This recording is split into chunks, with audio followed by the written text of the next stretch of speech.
Hello, children. Today our story is called The Value of Friends. Now, can you see this beautiful river over here? So, once upon a time, near this river on a tree lived one hawk all by himself, living alone and very happily. After a few days, a lady hawk came to live on the opposite bank of the river on another tree.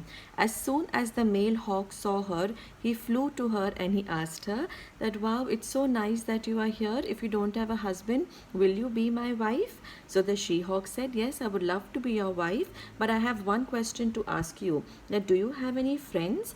So the male hawk is saying, no, I don't have any friends. I'm very happy alone. So the she hawk is saying, no, I would like you to make some friends. Only then I will get married to you. So the he hawk said, okay, so whom should I make my friend? So the she hawk is say that on your bank of the river there is a tortoise, there is an osprey, and there is a lion. So go and be friends with all three of them. So the he hawk went first to the tortoise and asked the tortoise, will you be my friend? Tortoise said, of course I will be your friend. So we are friends from today. Then he went to the osprey. Now osprey is another bird which is a big bird than a hawk. So he asked the osprey, will you be my friend? Osprey said, of course, why not? We can be friends and we are of the same family, bird family. So of course, so now from on, don't worry at all, I will protect you if anything happens to you. Then he went to the lion and he asked the lion, you are the king of the jungle, but will you be my friend? And the king, who is a protector of the jungle, he said, of course I will be your friend. If any trouble happens upon you or your family, you come to me, I will protect you. So all three of them said yes, and they were all friends. So now the male hawk and the she hawk got married. After a few months, they got two small baby children over here, as you can see, and they were living very happily. Then they decided that now we need to build a permanent house because now we need to take care of our children. So where should we make it? So they decided to make it near the bank of the river on this tree over here where their friend tortoise also lived, and they were living happily. And in this part of the jungle there was not so much of danger of hunters or anything, so they were living happily. But one day it so happened that two hunters came to the river to drink water.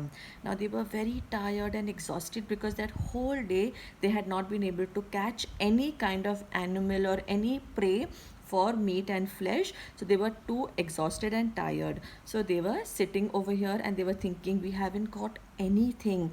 How can we go back to our families without any meat or any flesh? So let's wait over here and see. Now when they were resting over there in the night, they built one fire.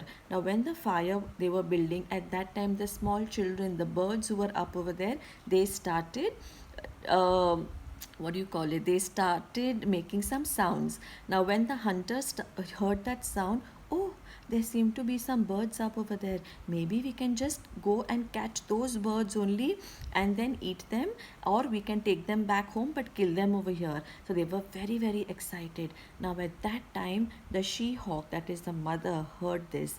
The mother immediately went to the father and said, they are planning something, they are going to eat our children, we have to protect ourselves, what should we do? Now there are two birds who are capable of taking care of their children, but they are not so strong that they can fight the hunters.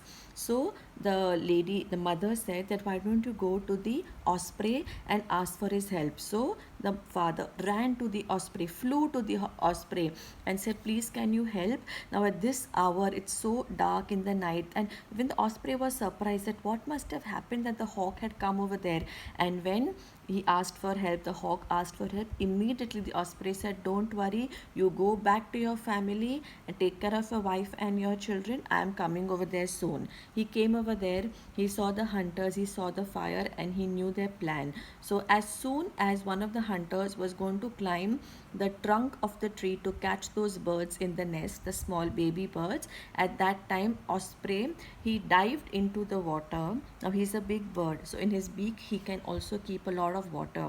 So he dived into the water, he came out, and immediately the fire which was burning, he splashed that water on that. So the fire extinguished. So there was no more fires. Now it became completely dark.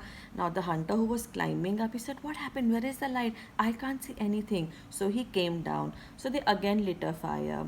Again, the osprey did the same thing. This happened 3 to 4 times. Now they got very tired. They said, "Oh my God, I don't know who is doing this and why the fire is getting extinguished." Now the osprey was also very tired, that both the mother hawk and the father hawk could see.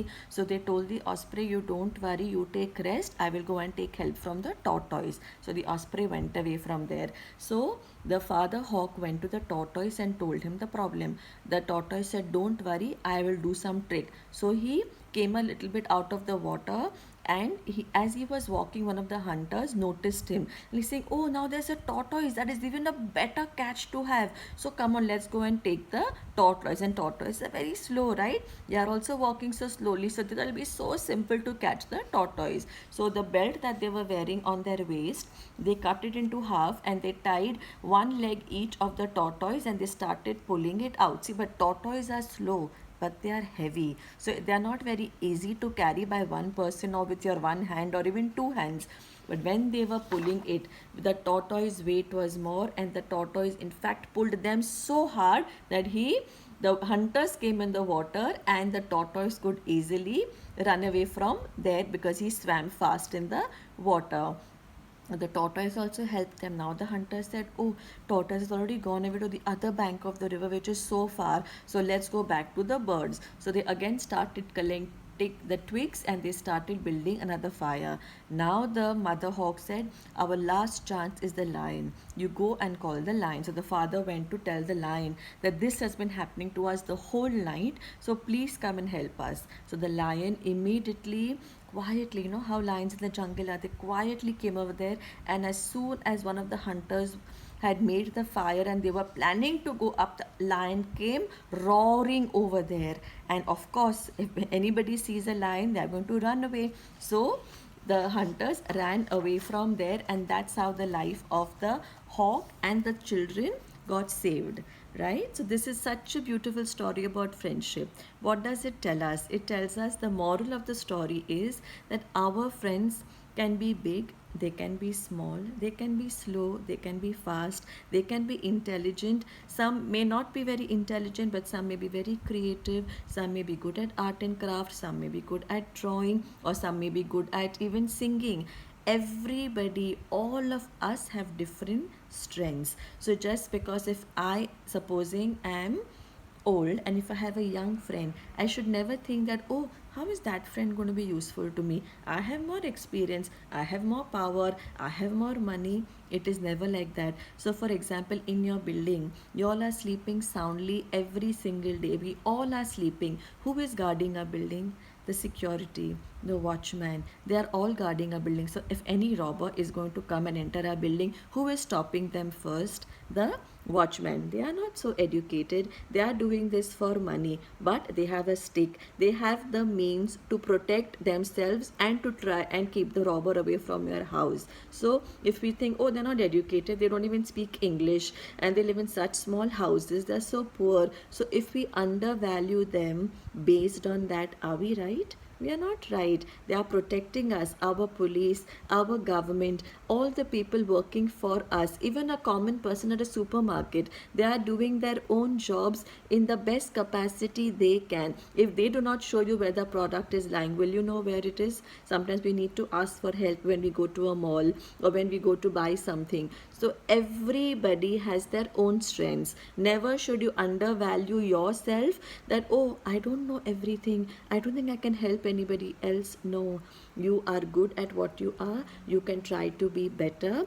So don't undervalue yourself, and don't ever take anybody else's strength for granted. And this also tells us we all need friends in our life. If this is my one hand, this is my friend's hand, somebody else and adds their hand over here, this will be so strong, this hold over here will be so strong, nobody can break it. But if I'm all alone, anybody can take my hand away like this, right? So strength lies in unity. Strength doesn't lie in being alone. So be friends with people around you, with people in school, with your neighbors, with the people working for you, because we all have our strengths and we must all value it. Okay, I hope you like it. Bye.